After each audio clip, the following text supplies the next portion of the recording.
ಆತ್ಮೀಯ ಬಂಧುಗಳೇ, ಶ್ರೀಮದ್ ಭಾಗವತಂ ಸ್ಕಂದ 3 ಅಧ್ಯಾಯ 4 ವಿದುರ ಮೈತ್ರೇಯರ ಸಮಾಗಮ. ಇದರಿಂದ ಇವತ್ತು 2 ಶ್ಲೋಕಗಳನ್ನು ನಾವು ತಿಳ್ಕೊಳ್ಳೋಣ. ಶ್ಲೋಕ 17. ಮಂತ್ರೇಶು ಮಾಂ ವಾ ಉಪಹೂಯ ಯತ್ವಮಕುಂಠಿತ ಖಂಡ ಸದಾತ್ಮಬೋಧಃ ಪೃಚ್ಛೆ ಪ್ರಭೋ ಮುಗ್ಧ ಇವ ಪ್ರಮತ್ತಸ್ತನ್ನೋ ಮನೋ ಮೋಹಯತೀವ ದೇವ. ಅನುವಾದ: ಓ ನನ್ನ ಸ್ವಾಮಿ, ನಿನ್ನ ಶಾಶ್ವತ ಆತ್ಮವು ಕಾಲದ ಪ್ರಭಾವದಿಂದ ಎಂದೂ ವಿಭಜಿತವಾಗುವುದಿಲ್ಲ. ನಿನ್ನ ನಿರ್ದಿಷ್ಟ ಜ್ಞಾನಕ್ಕೆ ಪರಿಮಿತಿ ಎಂಬುದಿಲ್ಲ. ಹಾಗೆಯೇ ನೀನು ಸಾಕಷ್ಟು ಸ್ವಯಂ ಪರಾಮರ್ಶನ ಶಕ್ತಿಯುಳ್ಳವನಾಗಿದ್ದೀಯೆ. ನೀನು ಎಂದಿಗೂ ದಿಗ್ಭ್ರಮೆಗೊಳ್ಳುವವನಲ್ಲ. ಆದರೂ ದಿಗ್ಭ್ರಮೆಗೊಂಡವನಂತೆ ಸಲಹೆಗಾಗಿ ನನ್ನನ್ನು ಕರೆದೆ. ಈ ನಿನ್ನ ಕಾರ್ಯವು ನನ್ನನ್ನು ದಿಗ್ಭ್ರಮೆಗೊಳಿಸುತ್ತಿದೆ. ಶ್ಲೋಕ 18. ಜ್ಞಾನಂ ಪರಂ ಸ್ವಾತ್ಮರಹ ಪ್ರಕಾಶಂ ಪ್ರೋವಾಚ ಕಸ್ಮೈ ಭಗವಾನ್ ಸಮಗ್ರಂ ಅಪಿ ಕ್ಷಮಂ ನೋ ಗ್ರಹಣಾಯ ಭರ್ತರ್ವದಾಂಜಸ ಯದ್ ವೃಜಿನಂ ತರೇಮ. ಅನುವಾದ: ನನ್ನ ಸ್ವಾಮಿಯೇ, ಅದನ್ನು ಗ್ರಹಿಸಲು ನಾವು ಅರ್ಹರೆಂದು ನೀನು ಭಾವಿಸುವುದಾದರೆ ದಯವಿಟ್ಟು ನಮಗೆ ವಿವರಿಸು. ನಿನ್ನ ಬಗೆಗೆ ಜ್ಞಾನೋದಯವನ್ನುಂಟು ಮಾಡುವ ಆ ದಿವ್ಯ ಜ್ಞಾನವನ್ನು ತಿಳಿಸು. ನೀನು ಈ ಹಿಂದೆ ಅದನ್ನು ಬ್ರಹ್ಮನಿಗೆ ವಿವರಿಸಿದ್ದೀಯೆ. ಇವು ಶ್ಲೋಕಗಳು ಮತ್ತೆ ಅವುಗಳ ಅನುವಾದ. ಈಗ ಭಾವಾರ್ಥದ ಮೂಲಕ ನಾವು ಅದನ್ನ ತಿಳ್ಕೊಳ್ಳೋ ಪ್ರಯತ್ನ ಮಾಡೋಣ. ಓದ ಭಾಗದಲ್ಲಿ ನಾವು ಏನ್ ತಿಳ್ಕೊಂಡಿದ್ವಿ? ಉದ್ಧವ ಕೇಳ್ತಾನೆ ಭಗವಂತನಿಗೆ, ನೀನು ಎಲ್ಲಾ ಅಪೇಕ್ಷೆಗಳಿಂದ ಮುಕ್ತನಾಗಿದ್ರೂ ಕೂಡ ನೀನು ನಿನ್ನ ಕಾಮ್ಯ ಕರ್ಮಗಳಲ್ಲಿ ತೊಡಗ್ತೀಯ. ನೀನು ಜನನ ರಹಿತನಾಗಿದ್ರೂ ಕೂಡ ಜನ್ಮವನ್ನ ತಗೊಳ್ತೀಯ. ನೀನು ಅಜೇಯನಾಗಿ ಕಾಲದ ನಿಯಂತ್ರಕ ಆದರೂ ಕೂಡ ಶತ್ರು ಭಯದಿಂದ ಓಡ್ ಹೋಗ್ತೀಯ. ಕೋಟೆಯಲ್ಲಿ ಹೋಗಿ ನೀನು ಆಶ್ರಯವನ್ನ ಪಡೀತೀಯ. ನೀನು ಆತ್ಮತುಷ್ಟ ಆದರೂ ಕೂಡ ಅನೇಕ ಸ್ತ್ರೀಯರಿಂದ ನೀನು ಸುತ್ತುವರೆದು ನೀನು ಗೃಹಸ್ಥ ಜೀವನವನ್ನು ಕೂಡ ಅನುಭವಿಸ್ತೀಯ. ಇದನ್ನೆಲ್ಲ ನೋಡಿದಂಥ ವಿದ್ವಾಂಸರಾದಂಥ ಋಷಿಗಳು ಕೂಡ ತಮ್ಮ ಪ್ರಜ್ಞೆಯಲ್ಲಿ ಅವರು ಗೊಂದಲಕ್ಕೆ ಒಳಗಾಗ್ತಾರೆ. ಎಲ್ಲದಕ್ಕೂ ಮೀರಿರೋವನು ಆದರೂ ಕೂಡ ಇಲ್ಲಿ ಇದನ್ನೆಲ್ಲ ಮಾಡ್ತಾ ಇದ್ದಾನಲ್ಲ ಅಂತಂದ್ಬಿಟ್ಟು ಅವರು ಗೊಂದಲಕ್ಕೆ ಒಳಗಾಗ್ತಾರೆ ಅಂತಂದ್ಬಿಟ್ಟು ಹೇಳ್ತಾನೆ. ಈಗ ಈ ಶ್ಲೋಕದಲ್ಲಿ ಏನು ಹೇಳ್ತಾ ಇದ್ದಾರೆ ಅಂತ ತಿಳ್ಕೊಳ್ಳೋಣ.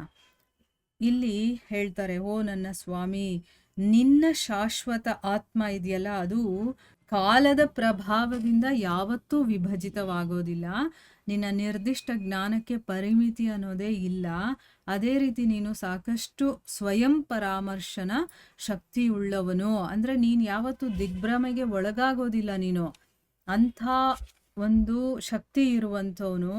ನಿನ್ನ ಜ್ಞಾನ ಕೂಡ ಎಷ್ಟಿದೆ ಅಂತಂದರೆ ನಿನಗೆ ಯಾರು ಅರ್ಥ ಮಾಡಿಸ್ಬೇಕಾಗಿಲ್ಲ.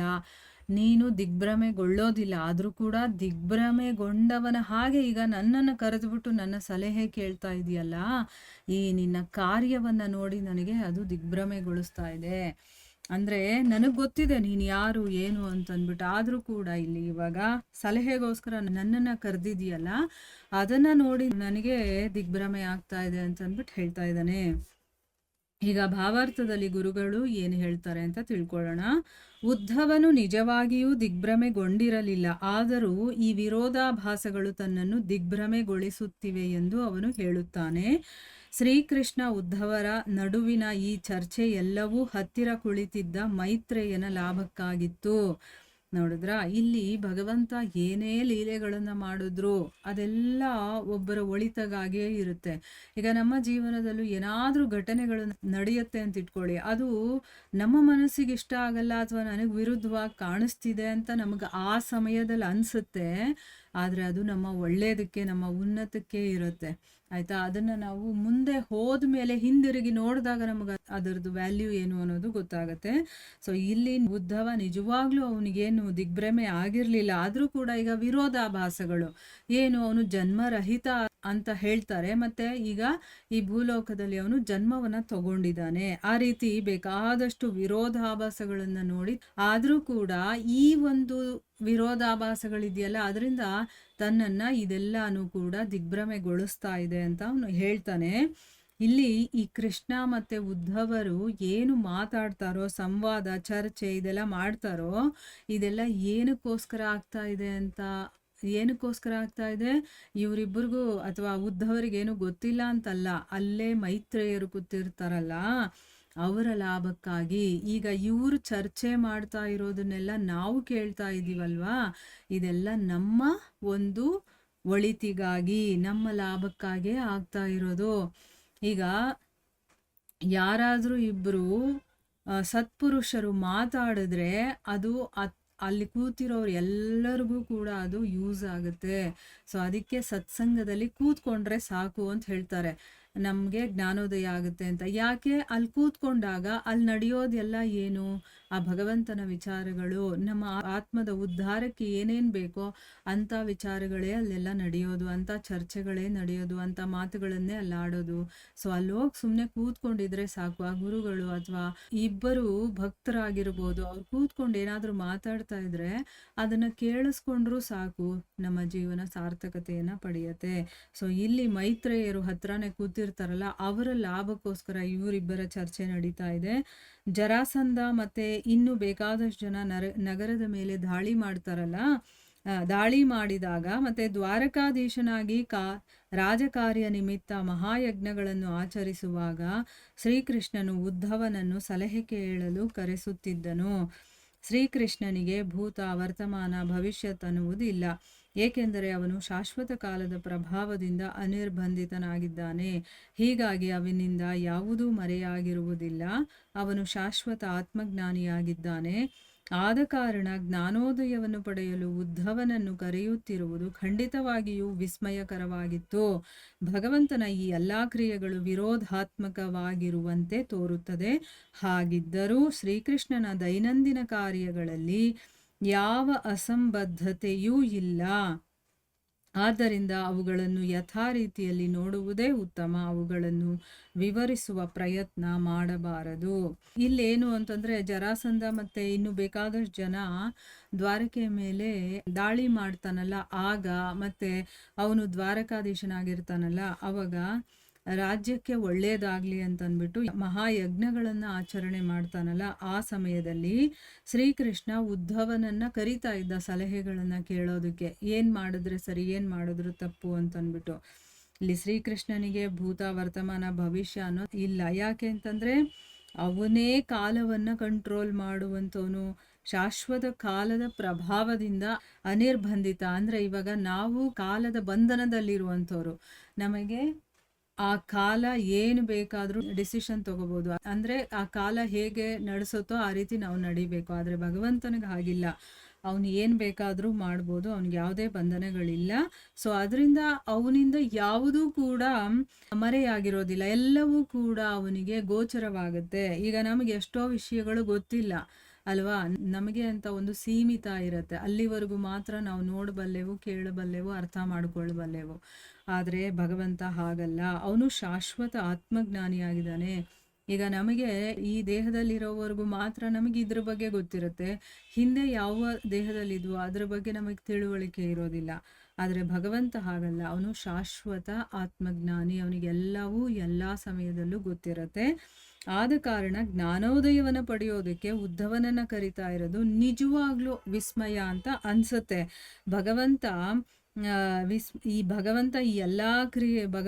ಈ ಎಲ್ಲ ಕ್ರಿಯೆಗಳೂ ಕೂಡ ವಿರೋಧಾತ್ಮಕವಾಗಿರೋ ಹಾಗೆ ನಮಗೆ ಅನ್ಸುತ್ತೆ. ಹಾಗಿದ್ರೂ ಕೂಡ ಕೃಷ್ಣನ ದೈನಂದಿನ ಕಾರ್ಯಗಳಿದೆಯಲ್ಲ, ಅವನು ಪ್ರತಿನಿತ್ಯ ಮಾಡ್ತಾನಲ್ಲ ಕೆಲಸಗಳು, ಅದರಲ್ಲಿ ಅಸಂಬದ್ಧತೆ ಕೂಡ ಇಲ್ಲ.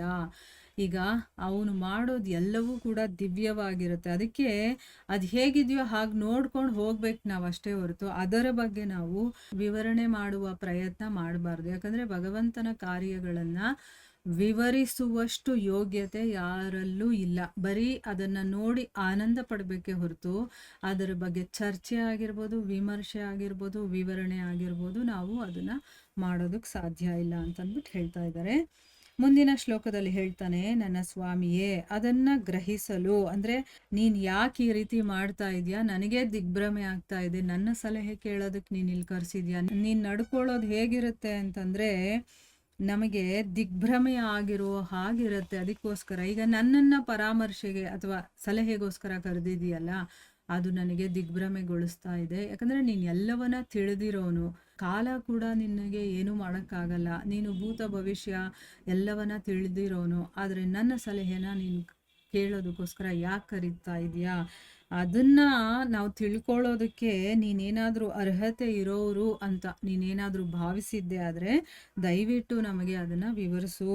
ನಿನ್ನ ಬಗ್ಗೆ ತಿಳ್ಕೊಳ್ಳುವಂಥ ಜ್ಞಾನೋದಯ ಉಂಟು ಮಾಡುವಂತಹ ಆ ದಿವ್ಯ ಜ್ಞಾನವನ್ನು ನೀನು ನಮಗೆ ತಿಳಿಸು. ಯಾಕೆ ಅಂತಂದರೆ ಹಿಂದೆ ಅದನ್ನು ನೀನು ಬ್ರಹ್ಮನಿಗೆ ವಿವರಣೆ ಮಾಡಿ ಹೇಳಿದೆಯಲ್ಲ, ಈಗ ನಮಗೂ ಕೂಡ ನೀನು ತಿಳಿಸು ಅಂತಂದ್ಬಿಟ್ಟು ಇಲ್ಲಿ ರಿಕ್ವೆಸ್ಟ್ ಮಾಡ್ಕೊಳ್ತಾ ಇದ್ದಾನೆ.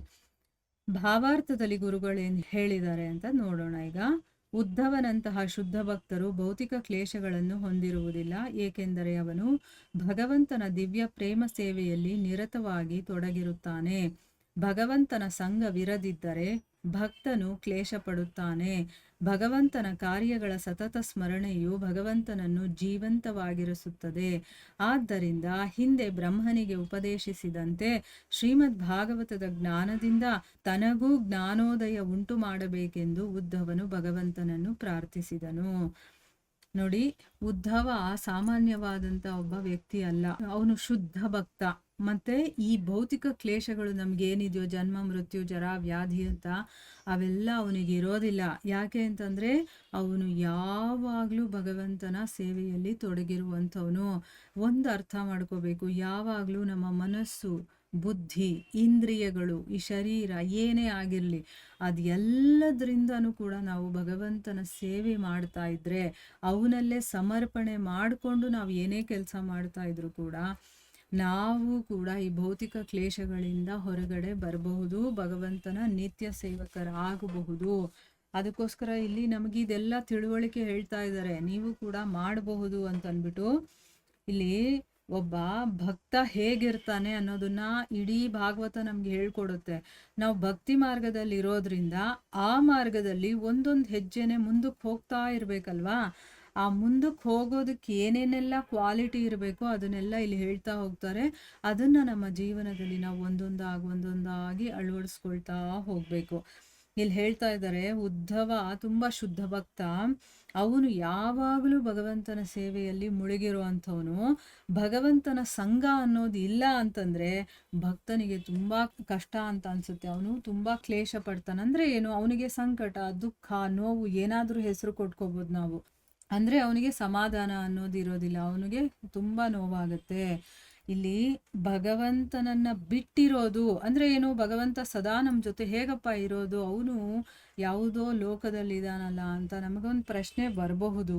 ಆದರೆ ನಾನು ಎಷ್ಟೋ ಸರಿ ಹೇಳಿದ್ದೀನಿ, ಧರ್ಮ ಗ್ರಂಥಗಳಿದೆಯಲ್ಲ ಇದೆಲ್ಲ ನಾನೇ ಅಂತ ಹೇಳಿದ್ದಾನೆ ಅಲ್ವಾ. ಭಾಗವತ ನಾನೇ ಅಂತ ಹೇಳಿದ್ದಾನೆ, ಭಗವದ್ಗೀತೆ ನಾನು ಶಬ್ದ ರೂಪದಲ್ಲಿ ಇರ್ತೀನಿ ಅಂತ ಹೇಳಿದ್ದಾನೆ. ಸೊ ನಾವು ಓದುವಂಥ ಒಂದೊಂದು ಅಕ್ಷರಗಳು ಕೂಡ ಅವನ ಬಗ್ಗೆ ಇರುತ್ತಲ್ಲ, ಅದೆಲ್ಲವೂ ಕೂಡ ಸ್ವಯಂ ಭಗವಂತನೇ. ಆದ್ದರಿಂದ ನಾವು ಯೋಚನೆ ಮಾಡುವಂಥ ನೆಸೆಸಿಟಿ ಇಲ್ಲ. ಯಾವಾಗಲೂ ಭಗವಂತನ ನಾಮಸ್ಮರಣೆ ಆಗಿರಬಹುದು, ಅವನ ಸೇವೆ ಆಗಿರಬಹುದು, ಅವನ ಗ್ರಂಥಗಳನ್ನು ಓದೋದು ಕೇಳೋದು ಅಥವಾ ಭಜನೆ ಮಾಡೋದು, ಏನೇ ಕೆಲಸ ಮಾಡಿ ಭಗವಂತನ ವಿಚಾರಕ್ಕೆ ಸಂಬಂಧಪಟ್ಟಿರೋ ಹಾಗಿರೋದು ಏನೇ ಆದರೂ ಅದು ಭಗವಂತ ನಮ್ಮ ಜೊತೆ ಇದ್ದ ಹಾಗೆ ಲೆಕ್ಕ. ಸದಾ ಭಗವಂತನ ಸಂಘ ಇರಬೇಕು ಅಂತಂದರೆ ನೀವು ಭಾಗವತವನ್ನು ಕೇಳಿ, ಭಗವಂತ ನಿಮ್ಮ ಜೊತೆ ಇರ್ತಾನೆ. ರಾಮಾಯಣವನ್ನು ಕೇಳಿ, ನಿಮ್ಮ ಜೊತೆ ಇರ್ತಾನೆ. ಇಲ್ಲ ಈಗ ಒಂದು ಮಾಲೆ ನಾನು ಜಪ ಮಾಡಬೇಕು ಅನ್ಸುತ್ತಾ, ಕೂತ್ಕೊಂಡು ಮಾಲೆಯನ್ನು ಹಿಡ್ಕೊಂಡು ಭಗವಂತನ ಜಪ ಮಾಡಿ. ಆ ಮಾಲೆ ಇಲ್ಲ ಅಂದರೂ ಪರವಾಗಿಲ್ಲ, ಹಾಗೆ ಜಪ ಮಾಡ್ತೀರಾ ಮಾಡಿ. ಇಲ್ಲ ಕಣ್ಮುಚ್ಕೊಂಡು ಧ್ಯಾನದಲ್ಲಿ ಮಾನಸಿಕವಾಗಿ ಭಗವಂತನಿಗೆ ನೀವು ಸ್ಮರಣೆ ಮಾಡ್ಕೊಳ್ತೀರಾ, ಹಾಗೆ ಮಾಡಿದ್ರೂ ಪರವಾಗಿಲ್ಲ. ಆಮೇಲೆ ಭಜನೆ ಹಾಡ್ತೀರಾ, ಹಾಗಾದರೂ ಪರವಾಗಿಲ್ಲ. ಭಗವಂತನ ದೇವರ ನಾಮಗಳ ಹಾಡ್ತೀರಾ, ಅದು ಪರವಾಗಿಲ್ಲ. ದಾಸರ ಪದಗಳನ್ನು ಹಾಡ್ತೀರಾ, ಪರವಾಗಿಲ್ಲ. ಭಗವದ್ಗೀತೆ ಓದ್ತೀರಾ, ಪರವಾಗಿಲ್ಲ. ಏನೇ ಮಾಡಿ ಯಾವುದೋ ಒಂದು ರೀತಿಯಲ್ಲಿ ಭಗವಂತನ ಕನೆಕ್ಷನ್ನಲ್ಲಿ ನಾವಿರಬೇಕು. ಅದೆಲ್ಲ ಮಾಡಿದ್ರೂ ಕೂಡ ಏನೇನಿದೆಯೋ ಅದೆಲ್ಲವೂ ಕೂಡ ಭಗವಂತ ಸ್ವಯಂ ನಮ್ಮ ಜೊತೆ ಇದ್ದಾಗೆ ಲೆಕ್ಕ. ಅದೆಲ್ಲ ಭಗವಂತನ ಜೊತೆಯಲ್ಲಿರೋದು. ಯಾವಾಗ ನಮಗೆ ಅದು ಇಲ್ಲ ಅಂತ ಅನ್ಸುತ್ತೋ ನೋಡಿ, ನಮ್ಮನ್ನು ನಾವು ಚೆಕ್ ಮಾಡ್ಕೋಬೋದು. ಈಗ ನನಗೆ ಐಹಿಕದಲ್ಲಿ ನಾನು ಮುಳುಗಿದ್ದಾಗ ನನ್ನ ಮನಸ್ಸು ಸಂತೋಷವಾಗಿದ್ದರೆ ನಾನು ಇನ್ನೂ ಐಹಿಕದಲ್ಲೇ ಇದ್ದೀನಿ ಅಂತ ಅರ್ಥ. ನಾವು ಐಹಿಕದಲ್ಲಿ ಇದ್ದಾಗಲೂ ಕೂಡ ನಮ್ಮ ಮನಸ್ಸು ಆಧ್ಯಾತ್ಮಿಕದ ಕಡೆ ಎಳಿತಾ ಇರುತ್ತೆ. ಅಯ್ಯೋ, ನಾನಿವತ್ತು ಓದಬೇಕಾಗಿತ್ತು, ಇನ್ನೂ ಓದಿಲ್ಲ, ಕೇಳಬೇಕಾಗಿತ್ತು, ಇನ್ನೂ ಕೇಳಿಲ್ಲ ಅಂತ ನಮ್ಮ ಮನ್ಸಿಗೆ ಅನಿಸಿ ನಾವು ಆ ಐಹಿಕದ ವಿಷಯಕ್ಕೆ ನಾವು ಇಂಪಾರ್ಟೆನ್ಸ್ ಕೊಡದೆ ನಮ್ಮ ಮನಸ್ಸು ಈ ಕಡೆನೇ ಎಳಿತಾ ಇದೆ ಅಂದರೆ ನಿಜವಾಗ್ಲೂ ನಾವು ಮುಂದಕ್ಕೆ ಹೋಗ್ತಾ ಇದ್ದೀವಿ ಭಕ್ತಿ ಮಾರ್ಗದಲ್ಲಿ ಅಂತ ಅರ್ಥ ಆಗುತ್ತೆ. ಆಯ್ತಾ? ಯಾವಾಗ ಭಗವಂತನ ಸಂಘ ನಮಗಿಲ್ವೋ, ಭಗವಂತನ ಸಂಘ ಅಂದ್ರೆ ಏನು? ಅಯ್ಯೋ, ಇವತ್ತು ಭಗವದ್ಗೀತೆನ ನಾನು ಓದಬೇಕಾಯಿತು, ಓದಲಿಲ್ವಲ್ಲ, ಅಥವಾ ರಾಮಾಯಣವನ್ನು ಕೇಳಬೇಕಾಗಿತ್ತು, ಕೇಳಲಿಲ್ವಲ್ಲ, ಈ ರೀತಿ ಏನಾದರೂ ನಮ್ಮ ಮನಸ್ಸಿಗೆ ಬರ್ತಾ ಇದೆ ಅಂದರೆ ನಿಜವಾಗ್ಲೂ ನಾವು ಅದರಲ್ಲಿ ಮುಂದುವರಿತಾ ಇದ್ದೀವಿ ಅಂತಲೇ ಅರ್ಥ ಮಾಡ್ಕೋಬೇಕು. ಸೊ ಭಗವಂತನ ಕಾರ್ಯಗಳ ಸತತ ಸ್ಮರಣೆ ಅನ್ನೋದಿದೆಯಲ್ಲ, ಅದು ಭಕ್ತನನ್ನು ಜೀವಂತವಾಗಿರಿಸುತ್ತೆ. ಭಗವಂತನ ಸ್ಮರಣೆ ಮಾಡಲಿಲ್ಲ ಅಂತಂದರೆ ನಾವು ಶವಕ್ಕೆ ಸಮಾನ. ಭಗವಂತನ ಸ್ಮರಣೆ ಮಾಡ್ತಾ ಇದ್ರೆ ನಾವು ಜೀವಂತ. ಅದರಲ್ಲೂ ಕೂಡ ಭಕ್ತ ಜೀವಂತವಾಗಿರೋದು ಆಗ್ಲೇನೆ. ಅದಕ್ಕೋಸ್ಕರನೇ ಹಿಂದೆ ಬ್ರಹ್ಮನಿಗೆ ಉಪದೇಶ ಮಾಡಿದಂಥ ಶ್ರೀಮದ್ ಭಾಗವತದ ಜ್ಞಾನ ಇದೆಯಲ್ಲ, ಅದು ನನಗೂ ಕೂಡ ಮಾಡಿ ನಾನು ಕೂಡ ಜ್ಞಾನೋದಯವನ್ನು ಪಡಿಬೇಕು ಅಂತ ಉದ್ಧವ ಭಗವಂತನನ್ನು ಪ್ರಾರ್ಥನೆ ಮಾಡ್ಕೊಳ್ತಾ ಇದ್ದಾನೆ. ನೋಡಿ, ಭಗವಂತನ ಕಥೆಗಳನ್ನು ಕೇಳೋದು ಅಂತಂದರೆ ಭಕ್ತರಿಗೆ ತುಂಬ ಇಷ್ಟ. ಅದು ಇವರೇ ಹೇಳಬೇಕು, ಅವರೇ ಹೇಳಬೇಕು ಅಂತೇನಿಲ್ಲ. ಅವನ ವಿಚಾರ ಎಲ್ಲಾದರೂ ಕೇಳಿದ್ರೆ ಸಾಕು, ಅಲ್ಲೇ ಕೂತ್ಕೊಂಡ್ಬಿಡ್ತಾರೆ. ಅವರಿಗೆ ಸಮಯದ ಒಂದು ಪರಿವೇನೇ ಇರೋದಿಲ್ಲ. ಎಷ್ಟು ಟೈಮ್ ಆಯಿತು, ಹೊಟ್ಟೆ ಹಸುವು, ನಿದ್ದೆ ಎಲ್ಲವನ್ನ ಮರೆತು ಕೂತ್ಕೊಳ್ತಾರೆ. ಆ ರೀತಿಯ ಒಂದು ಸ್ಥಿತಿ ನಮಗೂ ಕೂಡ ಬರಬೇಕು. ಅದಕ್ಕೆ ನಾವು ಇದನ್ನೆಲ್ಲ ಕೇಳ್ತಾ ಇರೋದು. ಇಲ್ಲಿಗೆ ನಾವು ನಿಲ್ಲಿಸೋಣ. ಹರೇ ಕೃಷ್ಣ.